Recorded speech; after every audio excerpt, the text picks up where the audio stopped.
Hello भक्तों, channel में आप सबका स्वागत है। आज सुनाएंगे गीता का प्रथम अध्याय शुद्ध हिंदी में। धृतराष्ट्र और संजय की वार्ता। जय श्री कृष्णा। राधे राधे। धृतराष्ट्र उवाच। धृतराष्ट्र बोले, हे संजय, धर्मभूमि कुरुक्षेत्र में एकात्रित युद्ध की इच्छा वाले मेरे और पांडु के पुत्रों ने क्या किया? संजय उवाच।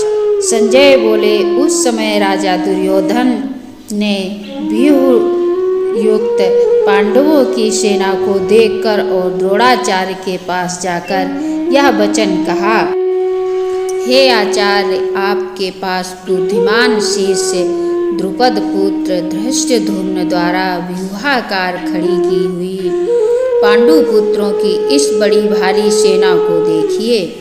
इस सेना में बड़े बड़े धनुष वाले तथा युद्ध में भीम और अर्जुन के समान शूरवीर, सात्विक और विराट तथा महारथी राजा द्रुपद, धृष्टकेतु और चेकितान तथा बलवान काशीराज पुरुषजित, कुंती भोज और मनुष्यों में श्रेष्ठ सभ्य पराक्रमी युधामन तथा बलवान उत्तमौजा सुभद्रा पुत्र अभिमन्यु एवं द्रौपदी के पांचों पुत्र, ये सभी महारथी हैं।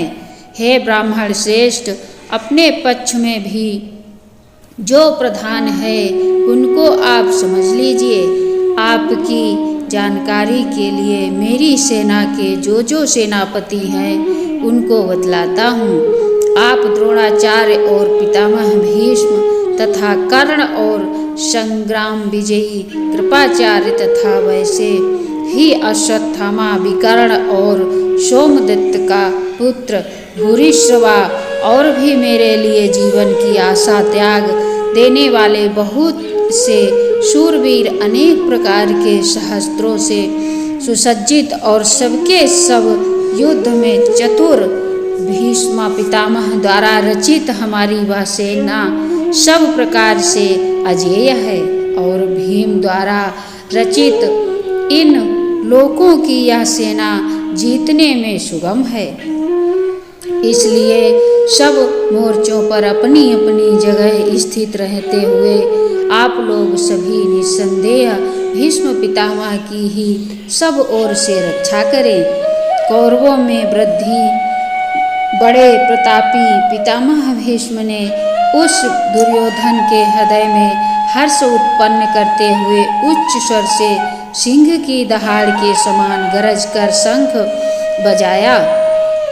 इसके पश्चात शंख और नगाड़े तथा ढोल, मृदंग और नरसिंहे आदि बाजे एक साथ ही बज उठे। उनका वह शब्द बड़ा भयंकर हुआ। इसके अंतर्गत सफ़ेद घोड़ों से युक्त उत्तम रथ में बैठे हुए श्री कृष्ण महाराज और अर्जुन ने भी अलौकिक शंख बजाए। श्री कृष्ण महाराज ने पंचजन्य नामक, अर्जुन ने देवदत्त नामक और भयानक कर्म वाले भीमसेन ने पांडु नामक महाशंख बजाया। कुंती पुत्र राजा युधिष्ठिर ने अनंत विजय नामक और नकुल तथा सहदेव ने सुदेव और मणि पुष्पक नामक शंख बजाए। श्रेष्ठ धनुष वाले काशीराज और महारथी शिखंडी एवं धृष्टद्युम्न तथा राजा विराट और अजेय सात्विक राजा द्रुपद एवं द्रौपदी के पांचों पुत्र और बड़ी भुजा वाले सुभद्रा पुत्र अभिमन्यु, इन सभी ने हे राजन सब ओर से अलग अलग शंख बजाए और उन भयानक शब्दों ने आकाश और पृथ्वी को भी गुंजाते हुए धृतराष्ट्र के अर्थात आपके पक्ष वालों के हृदय विदीर्ण कर दिए। अर्जुन उवाच।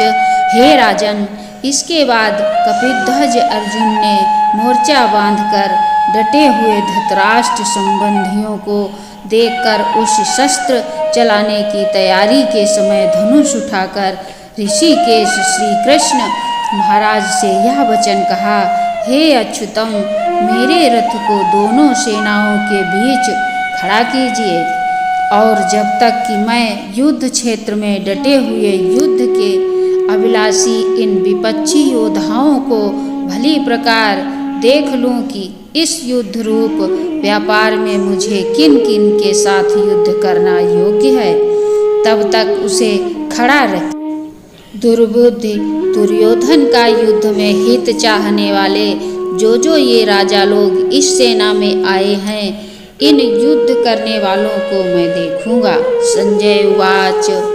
संजय बोले, हे धृतराष्ट्र, अर्जुन द्वारा इस प्रकार कहे हुए महाराज श्री कृष्णचंद्र ने दोनों सेनाओं के बीच में भीष्म और द्रोणाचार्य के सामने तथा संपूर्ण राजाओं के सामने उत्तम रथ को खड़ा करके इस प्रकार कहा कि हे पार्थ, युद्ध के लिए जुटे हुए इन कौरवों को देख लो। इसके बाद प्रथा पुत्र अर्जुन ने उन दोनों ही सेनाओं में स्थित ताऊ चाचों को, दादों परदादों को, गुरुओं को, मामाओं को, भाइयों को, पुत्रों को, पौत्रों को तथा मित्रों को, ससुरों को और सुहृदों को भी देखा। 26 और 27 में पूर्वार्ध उन उपस्थित संपूर्ण बंधुओं को देखकर वे कुंती पुत्र अर्जुन अत्यंत करुणा से युक्त होकर शोक करते हुए यह वचन बोले। बेका उत्तरीद और बेका पूर्वार्ध। अर्जुन उवाच। अर्जुन बोले, हे केशव, युद्ध क्षेत्र में डटे हुए युद्ध के अभिलाषी इन स्वजन समुदाय को देखकर मेरे अंग शिथिल हुए जा रहे हैं और मुख सूखा जा रहा है तथा मेरे शरीर में कंप एवं रोमांच हो रहा है। बेका उत्तरार्थ और हाथ से गांडीव धनुष गिर रहा है और त्वचा भी बहुत जल रही है तथा मेरा मन भ्रमित सा हो रहा है, इसलिए मैं खड़ा रहने को भी समर्थ नहीं हूँ। हे केशव, मैं लक्षणों को भी विपरीत ही देख रहा हूँ तथा युद्ध में स्वजन समुदायों को मारकर कल्याण भी नहीं देखता।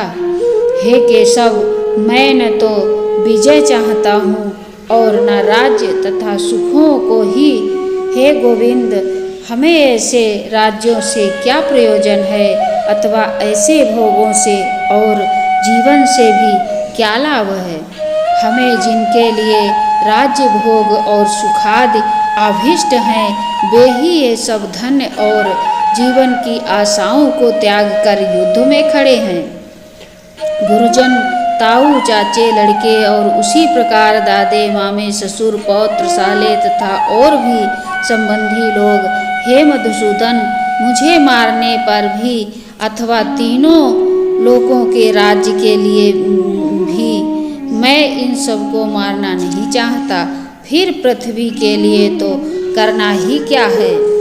हे जनार्दन, धृतराष्ट्र के पुत्रों को मारकर क्या प्रसन्नता होगी। इन आतंकिताइयों को मारकर तो हमें पाप ही लगेगा। अतएव हे माधव, अपने ही बांधव धृतराष्ट्र के पुत्रों को मारने के लिए हम योग्य नहीं हैं, क्योंकि अपने ही कुटुंब को मारकर हम कैसे सुखी होंगे। यद्यपि लोभ से भ्रष्टचित्त हुए ये लोग कुल के नाश से उत्पन्न दोष को और मित्रों से विरोध करने में पाप को नहीं देखते, तो भी हे जनार्दन, कुल के नाश से उत्पन्न दोष को जानने वाले हम लोगों को इस पाप से हटाने के लिए क्यों नहीं विचार करना चाहिए। कुल के नाश से सनातन कुल धर्म नष्ट हो जाते हैं। धर्म के नाश हो जाने पर संपूर्ण कुल में पाप भी बहुत फैल जाता है। हे कृष्ण, पाप के अधिक बढ़ जाने से कुल की स्त्रियां अत्यंत दूषित हो जाती हैं और हे वार्ष्णेय, स्त्रियों के दूषित हो जाने पर वर्ण संकर उत्पन्न होता है। वर्ण संकर कुल घातियों को और कुल को नरक में ले जाने के लिए ही होता है। लुप्त हुई पिंड और जल की क्रिया वाले अर्थात श्राद्ध और तर्पण से वंचित इनके पितर लोग भी अधोगति को प्राप्त होते हैं। हे वर्ण संकराकंद दोषों से कुल घातियों के सनातन कुल धर्म और जाति धर्म नष्ट हो जाते हैं। हे जनार्दन, जिनकी कुल धर्म नष्ट हो गया हो, ऐसे मनुष्यों का अनिश्चित काल तक नरक में वास होता है, ऐसा हम सुनते आए हैं। हाँ, इस शोक हम लोग बुद्धिमान होकर भी महान पाप करने को तैयार हो गए हैं, जो राज्य और सुख के लोभ से स्वजनों को मारने के लिए उद्यत हो गए हैं। यदि मुझ शस्त्र रहित एवं सामना न करने वालों को शस्त्र हाथ में लिए हुए धृतराष्ट्र के पुत्र रण में मारे डालें तो वह मारना भी मेरे लिए अधिक कल्याणकारक होगा। संजय उवाच। संजय बोले, रंगभूमि में शोक से सुदिग्ध मन वाले अर्जुन इस प्रकार कहकर बाण सहित धनुष को त्याग कर रथ के पिछले भाग में बैठ गए। जय श्री कृष्णा। द्वितीय भाग अगली वीडियो में सुनाएंगे। वीडियो अच्छी लगी हो तो ऐसी ही वीडियो देखने के लिए चैनल को सब्सक्राइब करें और कमेंट में जय श्री कृष्णा जरूर लिखें।